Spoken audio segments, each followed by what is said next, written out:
मैं मनोज कुमार सक्सेना और from Saxena, commerce प्रवक्ता, GSM college of advance education beaver से आज पुनः आपके सामने उपस्थित हूँ। मेरा टॉपिक है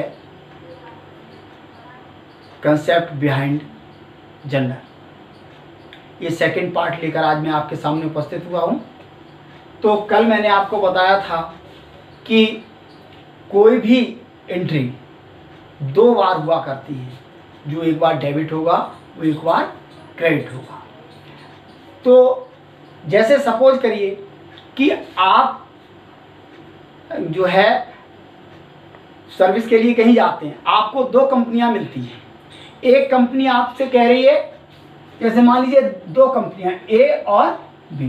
ए कह रही है मैं आपको 50,000 रुपया पर मंथ पे करूंगा, और बी कह रही है ऑल थिंग्स अवेलेबल, जितनी चीज़ों की ज़रूरत होगी उतनी चीज़ें मैं उपलब्ध कराऊंगा। लेकिन समस्या इस बात की आती है, आपसे पूछा जाता है कि भाई कौन सी कंपनी चूज करें, तो आप एकदम कहते हैं बी। क्यों? कि वैसे तो मेरे पास 50,000 रुपये वैल्यू की ही चीज़ हम खरीद सकते हैं, ले सकते हैं, लेकिन कंपनी बी हमें प्रोवाइड कराएगी। क्या प्रोवाइड कराएगी? कि जितनी भी मुझे जिस चीज़ की ज़रूरत होगी वो चीज़ें उपलब्ध कराएगी। लेकिन तो क्या सब ये क्या चीज़ उपलब्ध कराएगी? थिंग्स। लेकिन क्या थिंग्स से ही हमारा काम हो जाता है? नहीं होता है। हमें थिंग्स के अलावा भी कुछ और ज़रूरत होती है। क्या ज़रूरत होती है? वो ज़रूरत होती है सर्विस की। अब सर्विस क्या होता है? सपोज करो कंपनी हमें खाने को तो दे देगी, सामान मुहैया करा देगी, लेकिन अब कुछ चीज़ें ऐसी होती, जैसे मुझे मोबाइल रिचार्ज कराना है, तो कंपनी थिंग्स नहीं है, रिचार्ज कोई थिंग्स तो मिलती नहीं, तो कंपनी नहीं देगी, ये सर्विस होगी। तो इसलिए हमें क्या करना चाहिए? कंपनी प्रोवाइड जो कराती है वो दो चीज़ें कराती है, थिंग्स और सर्विस। ऐसी कंपनी हमें चूज करनी चाहिए, ठीक है।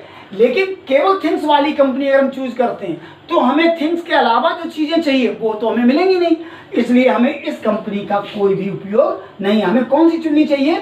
कंपनी ए चुननी चाहिए, जिससे कि हम थिंग्स भी परचेज कर सकते हैं और सर्विस भी परचेज कर सकते हैं। अब मैं अपने पॉइंट पे आ रहा हूं कि सपोज करो ये मार्कर पेन है, ये पेन 30 रुपए का है। मैं दुकान पे गया, मैंने उससे दुकानदार से कहा भैया स्टेशनर से मुझे एक दे दो, एक हमें पेन चाहिए, मार्कर चाहिए। उसने कहा 30 रुपए का है, तो हमें क्या मिल जाएगा? एक पेन मिलेगा। कितने रुपए का? 30 रुपए का। अब मैं कहूं कि पैसे ही ले आऊं, ऐसा नहीं, वो कहेगा 30 रुपए दो, तो मेरे पास से जाएगा क्या?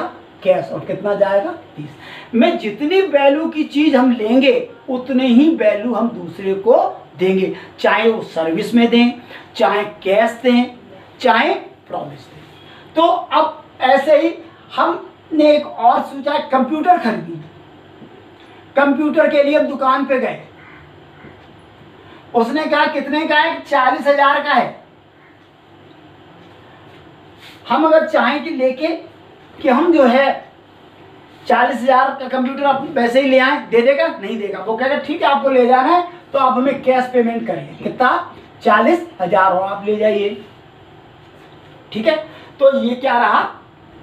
हमारा जितनी वैल्यू हम देंगे उतनी ही वैल्यू लेंगे। दूसरी, अब सपोज करो कि हमारे पास एक बाइक है और हम उसे बेचना चाह रहे हैं, और हमारे पास एक कस्टमर आया, उसने कहा ठीक है भैया आप अपनी बाइक पुरानी बेच रहे हो? हमने कहा बेच रहा हूँ। उन्होंने कितने रुपए में बेच रहे हो? मैंने कहा 25,000 में। तो हमारे पास से क्या जाएगा? हमारे पास से जाएगा बाइक, क्योंकि जब हम बेचेंगे तो बाइक जाएगी, और आएगा क्या मेरे पास? कैश। और जैसे 25,000 कैश आया और 25,000 की हमारी बाइक चली। यानी इससे मतलब ये हो गया कि जितनी वैल्यू हम देंगे उतनी वैल्यू हमें मिल जाएगी। अब सपोज करो हमें मोबाइल रिचार्ज कराना है, हमने मोबाइल रिचार्ज कराया। अब मोबाइल जब रिचार्ज कराया तो हमारे पास से क्या गया, कैश गया। हमने 249 रुपए का रिचार्ज कराया, लेकिन मिला क्या हमें, कुछ देखने में तो कुछ नहीं मिला। उसने तो बटन दबाई, मेरे में डाटा आ गया।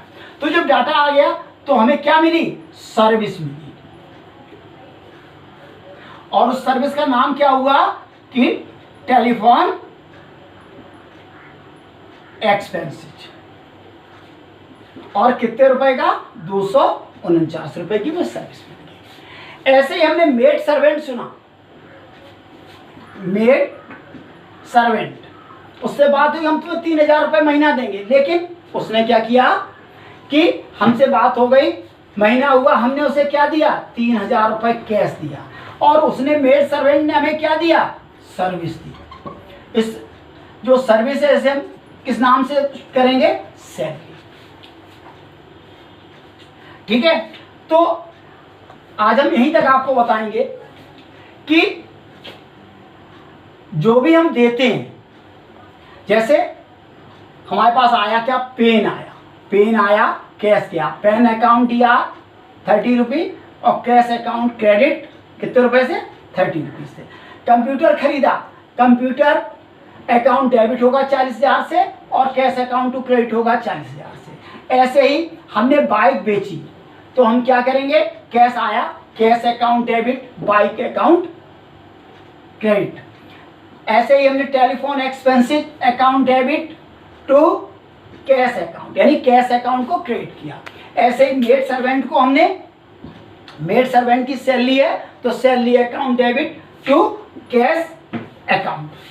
ठीक है, अब इसके अलावा कभी कभी क्या होता है कि हम नगद ही नहीं लेन देन करते, बल्कि कभी कभी हम उधार भी लेन देन करते हैं, क्योंकि व्यवहारिक जीवन में नगद लेन देन संभव नहीं है। इसलिए हम क्या करते हैं कि उधार लेन देन करते हैं। क्योंकि समय कम है, इसलिए मैं आपको इस उधार लेन देन के बारे में, जब उधार लेन देन करते हैं प्रॉमिस करते हैं, तो प्रॉमिस क्रिएट भी होता है और कंप्लीट भी होता है। मैं आपको अगले वीडियो में ये बताऊंगा कि कैसे कंप्लीट होता है, कैसे उसकी एंट्री होती है। ठीक है, आप लोग जो है हमारे जीएसएम कॉलेज के यूट्यूब चैनल को लाइक करिए, सब्सक्राइब करिए और रोजाना आप देखते रहिए कॉमर्स क्लासेज और सभी की ऑनलाइन क्लासेज हमारे यहाँ यूट्यूब पर चल रहे हैं। आप लोग अधिक से अधिक संख्या में उसको देखें, लाइक करें, सब्सक्राइब करें। धन्यवाद।